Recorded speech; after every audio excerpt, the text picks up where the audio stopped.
عباسی خلیفہ ہارون رشید کی دربار میں مختلف لوگ آتے، اپنی شکایت اور مسائل پیش کرتے، ان کا حل پاتے۔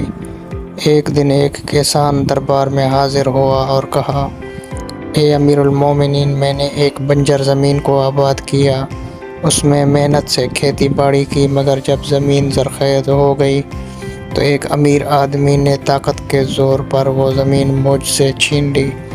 میں کہاں جاؤں؟ انصاف چاہیے۔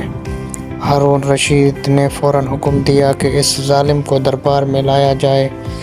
جب وہ ظالم آدمی آیا تو اس سے پوچھا، کیا یہ سچ ہے کہ تم نے ایک کسان کی زمین چھینی ہے؟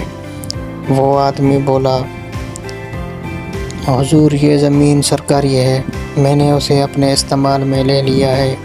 ہارون رشید نے قاضی ابو یوسف کی طرف دیکھا اور کہا، آپ اس معاملے میں کیا کہتے ہیں؟ قاضی نے جواب دیا، اے امیر المومنین، اگر کوئی چیز زمین پر رہتی ہے تو وہ زمین کی ملکیت بن جاتی ہے، اگر پانی میں رہتی ہے تو وہ پانی کی ملکیت ہو جاتی ہے، اگر وہ ہوا میں رہتی ہے تو وہ ہوا کی ملکیت ہو جاتی ہے۔ کسان نے زمین پر محنت کی، اس میں بیج بوئے، اسے سنوارا، اس لیے وہی اصل اس کا مالک ہے، نہ کہ طاقتور آدمی۔ یہ سن کر ہارون رشید نے حکم دیا کہ زمین کسان کو واپس کی جائے اور ظالم کو تنبیہ کیا جائے کہ وہ آئندہ کسی غریب پر ظلم نہ کرے۔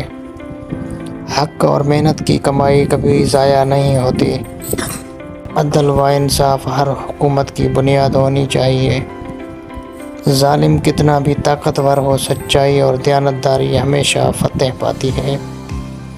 یہ قصہ ہمیں سچائی اور عدل پر قائم رہنے کی ترغیب دیتا ہے۔